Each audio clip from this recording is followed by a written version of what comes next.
back, everybody. She is the founder of Shabby Chic, and in her new book, My Floral Affair, she shares her love of all things flowers. Here to show us some affordable Valentine's Day bouquets. Please welcome to our home, Rachel Ashwell. Hi, Rachel.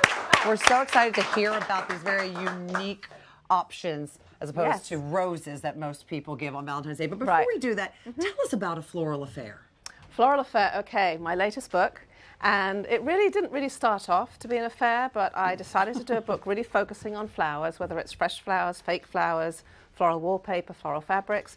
And I went through America, I went through France, I went through Norway. And at the end of it, I kind of looked back and I thought, that just felt like an affair. So that's what the book's about. Well, those places that you mentioned that you went to visit and you photographed flowers, did you find differences in each region in different areas? I mean, I went in the summertime. So summertime, of course, is a good time to find flowers anywhere. But what was actually different about that was, excuse me, was more about the palette of the,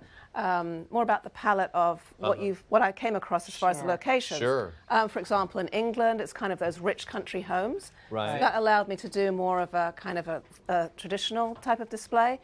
In France was much more kind of wispy and wildflowery at that time of year. Beautiful. And then I actually found myself in Norway, which had, you know, because of the climate there, they have much more rich colours. And that again gave me kind of the stage to be able to do some more rich palette of flowers. And sort of a little bit out of your wheelhouse from the shabby chicness. Exactly, we're not just about pink and white. Exactly true. I love that. Yes. Well, today you're going to show us some very beautiful and unique and, in my opinion, almost more elegant than roses, because Valentine's Day is very quickly approaching. Yes. So what would you suggest? Well, this is one of my favorites, mainly because to me the carnation is an unsung hero.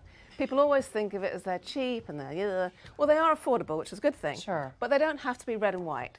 And so, you know, if you look around your flower markets, you look around the supermarkets, you can find really beautiful color carnations, and I purposely mix them with these little chrysanthemums because they both dry really well and kind of at the same speed. I would have never thought carnations, but the way you fluffed them and made them, they really actually look very expensive. I love the container. And I would say this whole floral display, and there's a lot of flowers in there, is probably around $15. Oh my goodness. Really? So, And it makes such a statement. Yeah. Wow. So I think that's a really good one. But the container, I love that as well. Yeah, you know what? That was just a reuse one that I just had lying around the house. Like a barrel. Yeah, it's great. Really good. What about these? Yeah. These are ranunculus, which, you know, people know about them, but they don't. It's a tricky name, so a lot of people kind of just don't really hold on to it. But to me, they're like little baby cabbage roses. Oh, and also note that they're just sitting in a mason jar, which is also just a few dollars at the supermarket. Sure. So they're much more affordable than roses, and they also another little flower that dries nicely as well. Wow.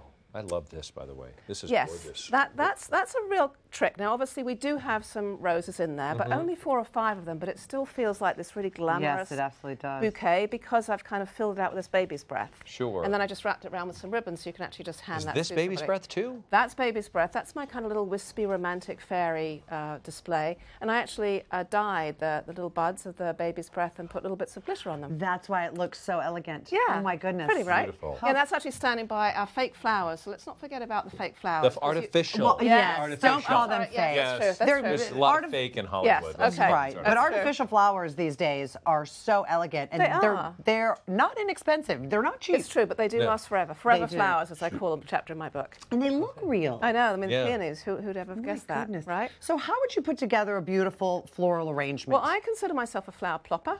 A flower what? Plopper. Is that the official, the plopper? I call myself. You're a plopper, okay.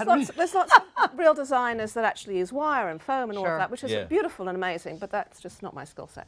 So basically, in this case, we've got this vintage urn that I found at the flea market, and I'm just going to plop my hydrangeas into the little vase here, and then honestly, get a few ranunculus like we have here. Those are beautiful. Do ranunculus, do they smell? No, they don't really smell, but they're just like, they come in white often.